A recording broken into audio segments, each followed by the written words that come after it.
My name is Patricia Grant, 70 years old, retired IRS auditor, and apparently the only person in my family who still balances a checkbook by hand.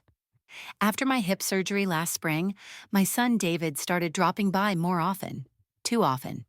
He brought flowers, carried groceries, and spoke with the kind of careful gentleness people use when they're about to rearrange your life.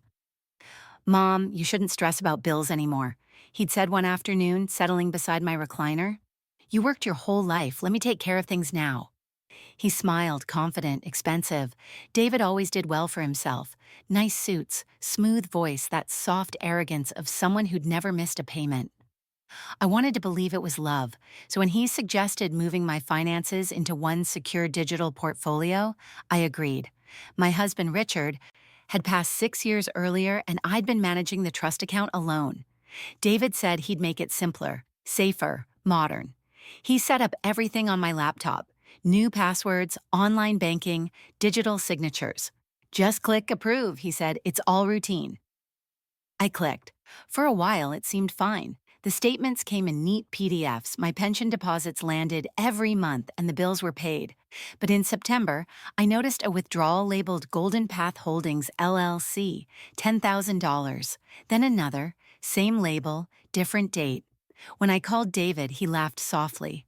"Mom, that's one of my clients. Just temporary routing. Don't worry, you'll see it credited back next week." The credit never came. The next time he visited, he brought his wife, Allison, who filled the room with vanilla perfume and false warmth. "Patty, you really should let David handle the details," she said, smiling. "You're retired. Enjoy it." Enjoy it. That phrase stuck. A week later, my electric bill bounced for the first time in 30 years. I drove to the bank myself, hip aching, cane tapping against the tile. The teller frowned at her screen. "I'm sorry, Mrs. Grant. Your automatic payments were paused. Looks like your son consolidated the accounts under a new management trust." "Under whose name?" I asked. She hesitated. "His." That night, I couldn't sleep. I sat at the kitchen table with a pot of black coffee and the folder of every financial record I'd kept since 1984. Old habits die hard. By 3 a.m., I'd cross-referenced every statement. The math was merciless.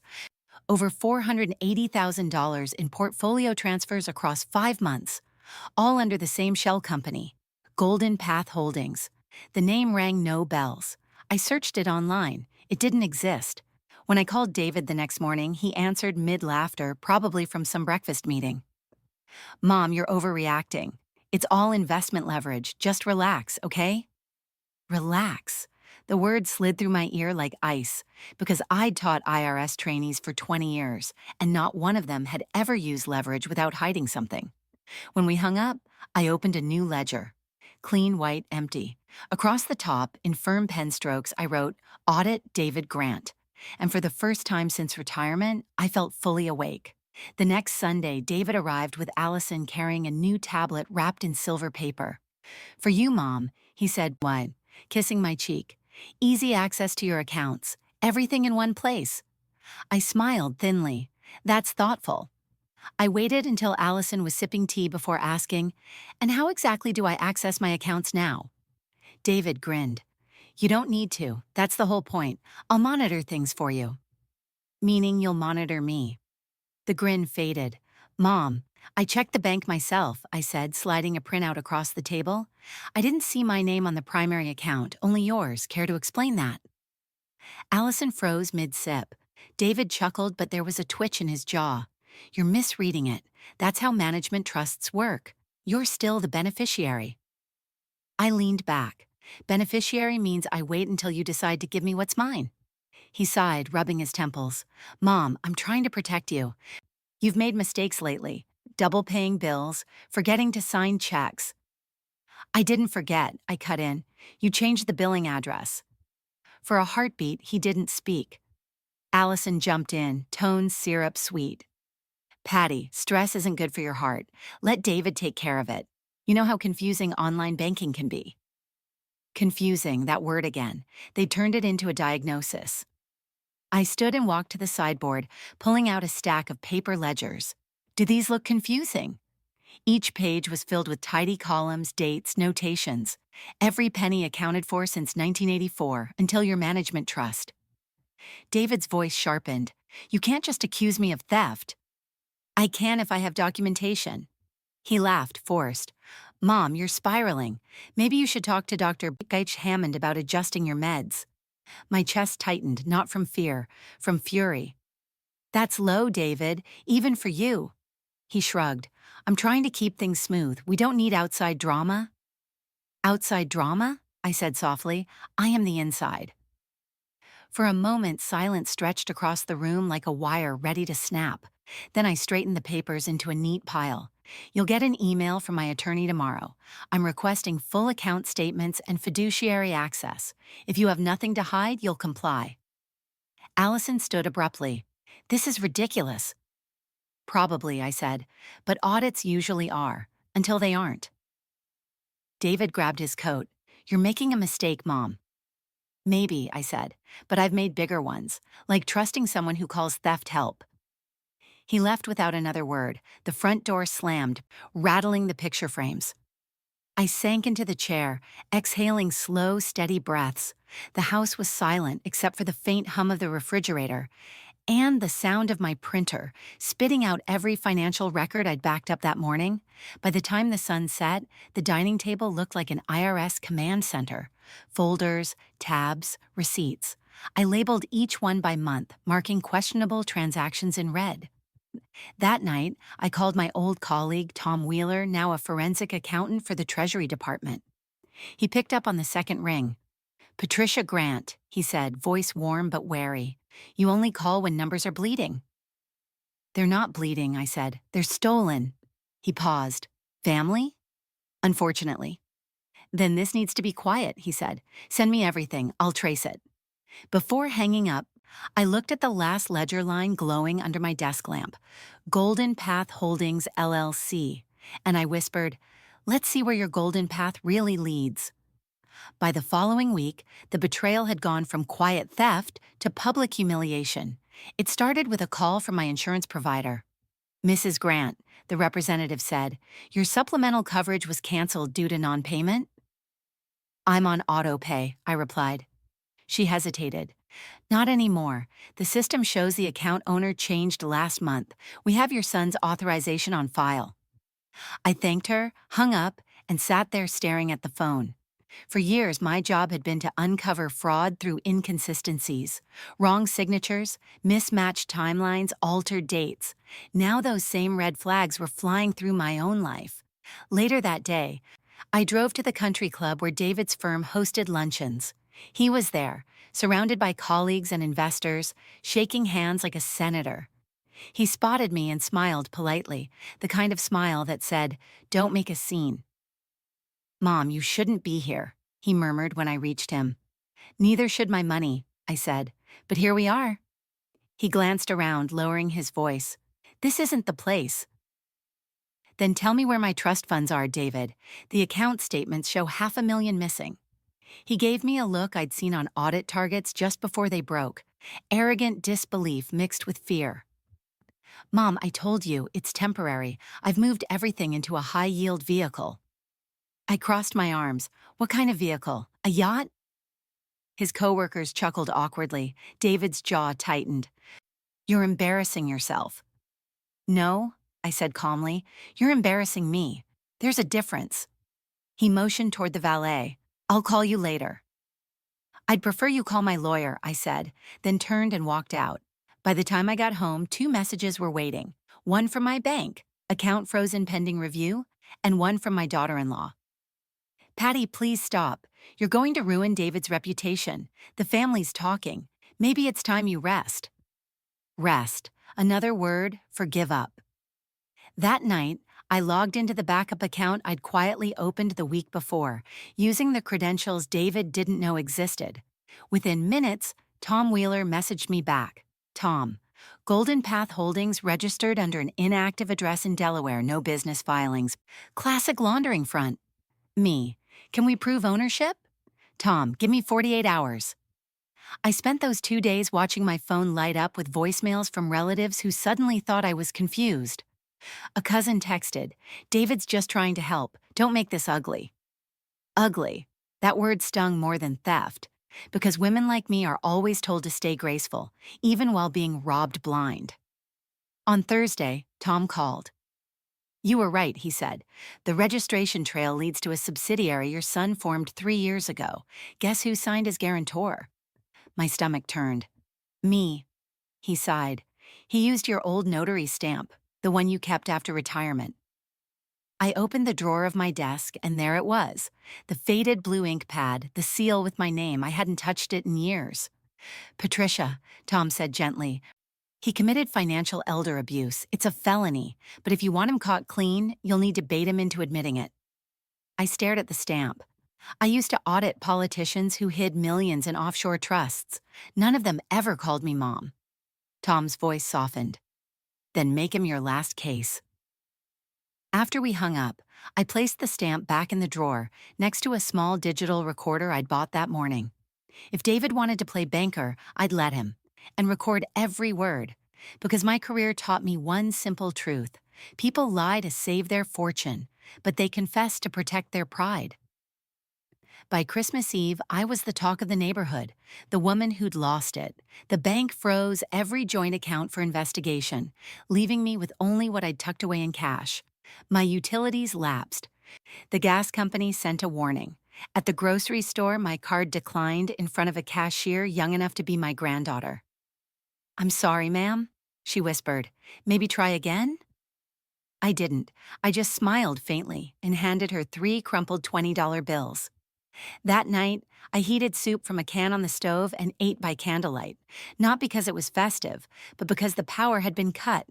Outside, I could hear carolers somewhere down the street. Silent night, ironic as hell. The phone rang, Allison's voice smooth as ever. "Patty, we're worried. You didn't RSVP for dinner. David wants you to come, okay? He's under a lot of stress. Reporters called." I said nothing. "Please don't make this worse," she added. "He's still your son." When she hung up, I sat staring at the wall, the silence heavy as snowfall. Maybe that was their plan. To isolate me until I caved, until I signed whatever new paper would resolve things quietly. But silence was something I'd learned to live with long before they weaponized it. On the counter lay the digital recorder I'd bought. I pressed play. David's voice crackled. "Mom, you're spiraling. Let me handle it. You're not thinking straight." His tone was patronizing, almost rehearsed. I'd recorded our last 3 conversations, small, harmless chats that now sounded like confessions in disguise. The next day, I drove to the house I'd once shared with Richard. Snow blanketed the lawn, the driveway gleaming white. The front door opened before I reached it. David standing there, coat open, expression tight. "Mom," he said, "this has to stop. You're ruining the family name." "Our name," I corrected. "And you already ruined it." He stepped forward, lowering his voice. "You can still fix this. Sign the release forms. Tell the bank you authorized the transfers. They'll unfreeze everything." "Everything you stole," I said. He sighed. "Fine. Stay stubborn. But when this blows up, remember, you chose it." Then he shut the door. I stood there a long time, snow melting into my shoes. For the first time, I let myself cry. Not from weakness, but because grief finally had space to breathe. Not for Richard, not even for the money, but for the son I'd raised to know right from wrong, and who chose the latter because it was easier. When the tears stopped, I pulled the recorder from my pocket and replayed our exchange. His words were clear. Sign the release forms, tell the bank you authorized the transfers. Coercion, pressure, evidence. Back at the motel where I'd been staying, I uploaded the file to the cloud and labeled it Exhibit 7 Verbal Admission. Then I made tea using the motel's tiny kettle and sat by the window watching snow fall through the flickering neon light outside. In that silence, something shifted. The sadness folded into precision, the kind I'd used years ago when tracing a senator's hidden assets through 5 dummy accounts. I grabbed my notebook and wrote one line in red ink, Phase 2, Trap. Because if David wanted me quiet, I'd make sure the next noise he heard was the sound of his own voice played back in court. The lowest point wasn't losing my money. It was realizing how cheap his loyalty had always been. And nothing motivates an auditor quite like a discrepancy that shares her bloodline. The morning after Christmas, I woke to frost coating the motel window like thin lace. For the first time in months, my mind was sharp, clearer than any antidepressant could make it. I brewed the last packet of motel coffee, sat down with my ledger, and began drawing lines.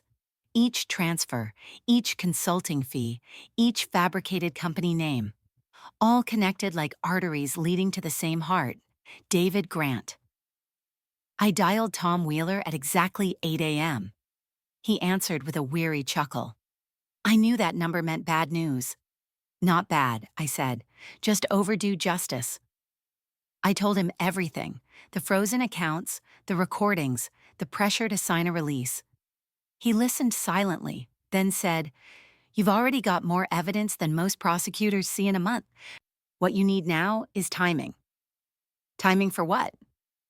To let him incriminate himself in public.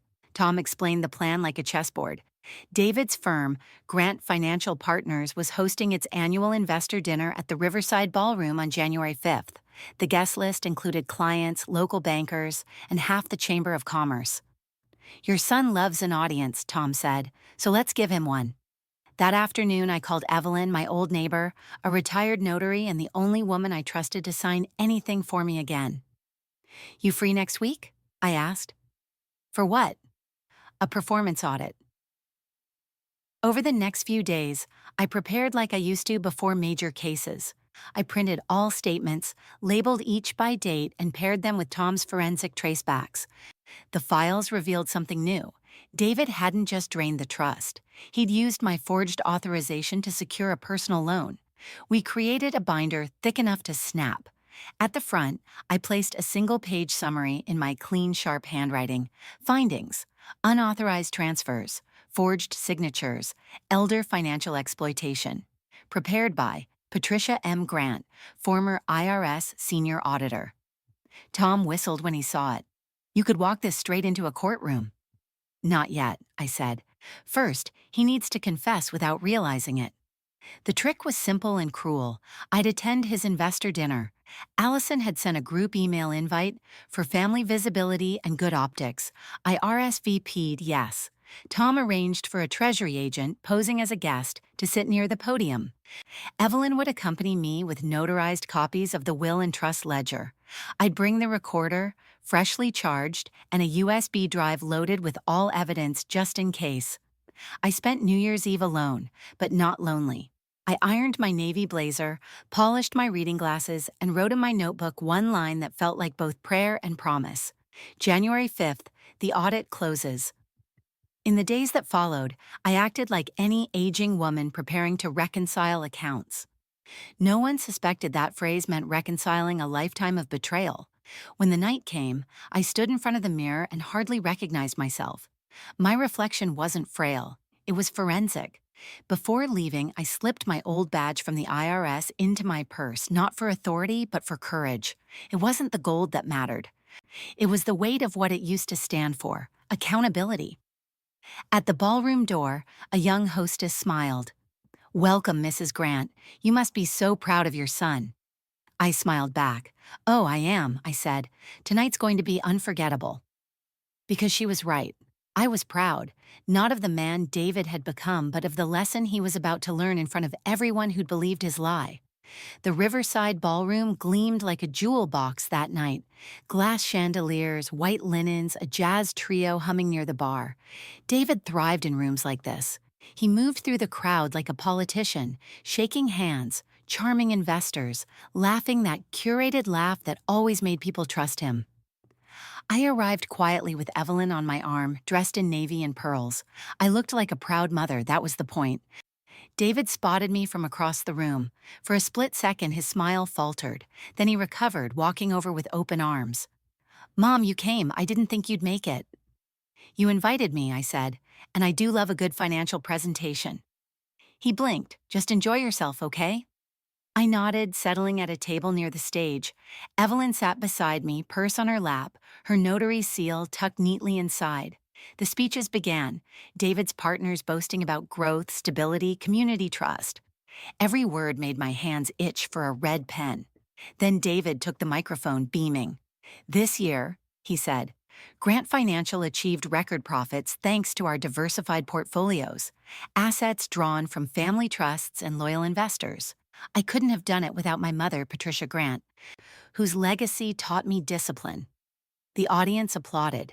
Cameras flashed. He was at his peak, the confidence of a man certain he'd never be caught. I let the applause fade before standing. My cane clicked softly against the marble floor. David, I said, my voice steady but loud enough to carry, I'm touched by the tribute. I'd like to offer one in return. He looked wary.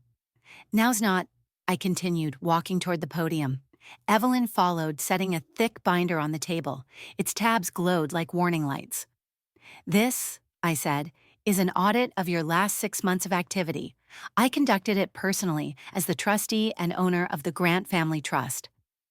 A murmur rippled through the audience. David laughed nervously. Mom, please, this isn't appropriate. Neither was forging my name, I replied. He froze. Cameras flashed again. Evelyn opened the binder, flipping to a color-coded chart. As you can see, she announced clearly, funds were redirected from the Grant Trust into an entity called Golden Path Holdings. That company lists David Grant as managing member and, oddly, uses Patricia Grant's retired notary stamp for authentication. Gasps filled the ballroom.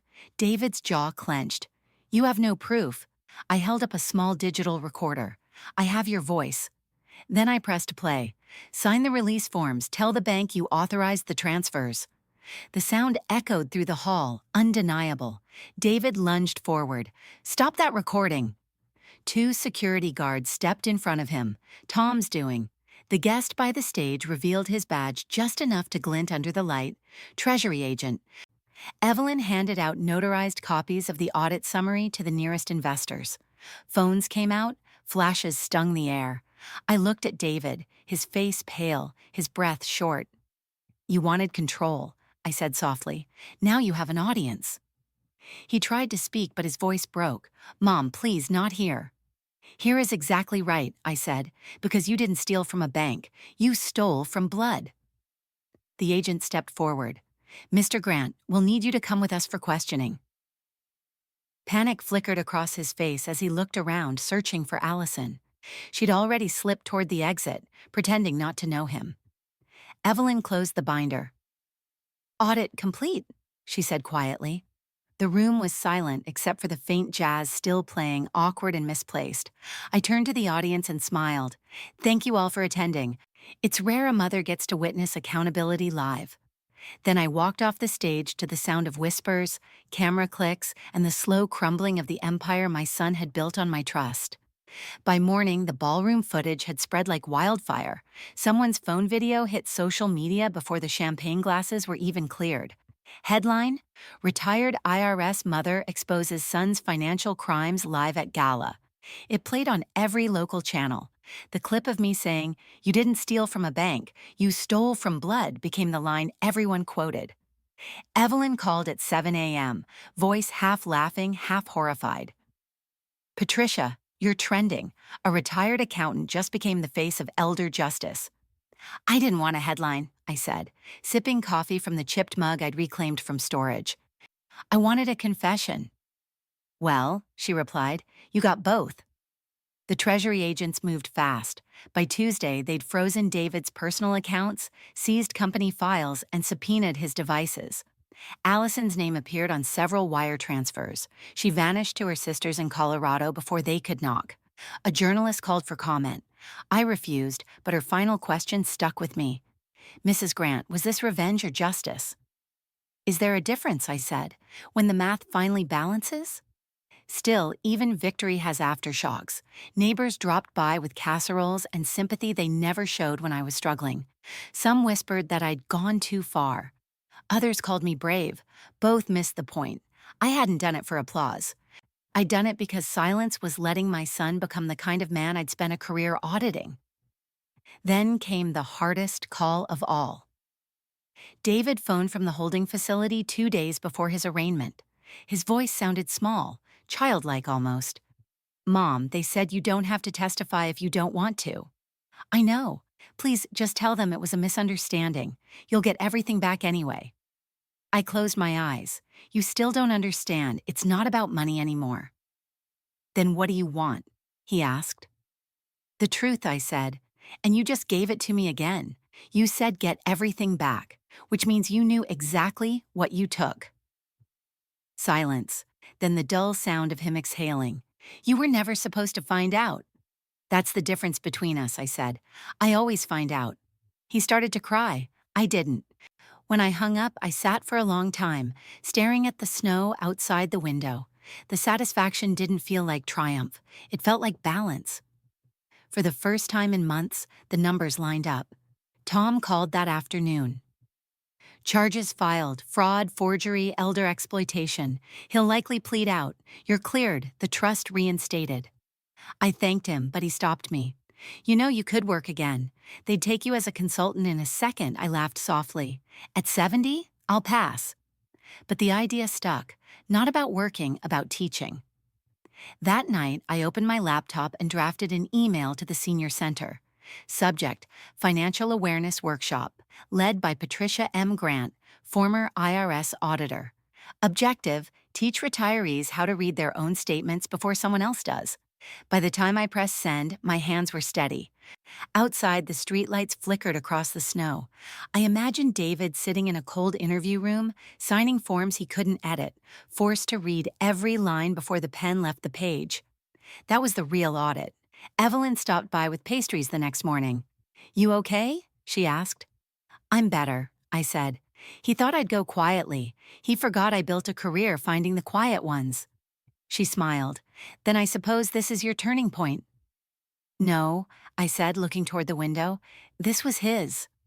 Because I'd learned something my son never understood. Numbers don't lie, but people always leave a trail that does.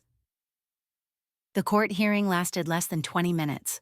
David stood before the judge in the same navy suit he'd once worn to weddings and investment dinners, but the confidence was gone. His shoulders sagged, his hair dull, his wedding ring missing. Allison had already filed for divorce. The trust was restored entirely to my name. The prosecutor summarized the charges: fraud, identity theft, elder exploitation. While I sat silently beside Tom and Evelyn, I didn't look at David until the judge asked if I wished to make a statement. I rose slowly, my cane steady on the marble floor. Your Honor, I said, I spent 40 years ensuring people couldn't steal what wasn't theirs. I never imagined I'd be doing it from the witness stand for my own blood. I turned toward my son. David, you didn't just steal money. You stole my trust, and the memory of every time I thought I'd raised a decent man. But tonight, I'm not asking for punishment. I'm asking for clarity. Let the record show that the one thing you can't forge is a mother's resolve. The courtroom was silent except for the clicking of the clerk's keyboard. The judge nodded. Request noted, Mrs. Grant. When it was over, I walked past David without stopping. He whispered, I'm sorry. I didn't answer. Some words don't earn replies. Outside, the air was bright and thin, the first day of spring just hinting in the wind. Reporters waited at the bottom of the courthouse steps, microphones ready. I gave only one line before getting into the cab. Justice isn't revenge. It's just math catching up. At home, I brewed tea and sat at the same kitchen table where it had all begun. The same table where I once signed away power, now covered with neatly stacked ledgers, sealed envelopes, and one final note addressed to myself. Final balance, $0 in regrets. I didn't feel triumphant, just whole. Later that week, the senior center filled faster than I expected. 20 retirees showed up for my first workshop. I started with a simple sentence: trust is not a substitute for signatures. They laughed, nodded, and took notes. For the first time in years, I wasn't being erased. I was being heard. Evelyn joined me afterward, helping pack up the projector. So what now? She asked. I'll keep teaching, I said, and maybe write a manual. The family audit. We laughed, but I meant it. That night, I walked through the quiet house and paused at the bookshelf where Richard's picture still stood. I whispered, I kept the promise, love. The numbers balance again. A faint breeze came through the open window, flipping the last page of my ledger. I left it that way, unfinished, open to whatever came next. Then I turned off the lights, cane tapping softly on the hardwood, feeling no bitterness, Just proof. Proof that sometimes the only way to save what's yours is to stop waiting for someone else to protect it. When I stepped outside, the porch light glowed over the small brass plate I'd polished clean earlier that day. It read simply, PM Grant Auditor, retired but still checking. I smiled because yes, I was retired, but not from truth. And for the first time in years, I didn't feel like a victim. I felt like the woman who wrote the rules. If you've listened this far, thank you. Tell me in the comments. What would you have done in my place?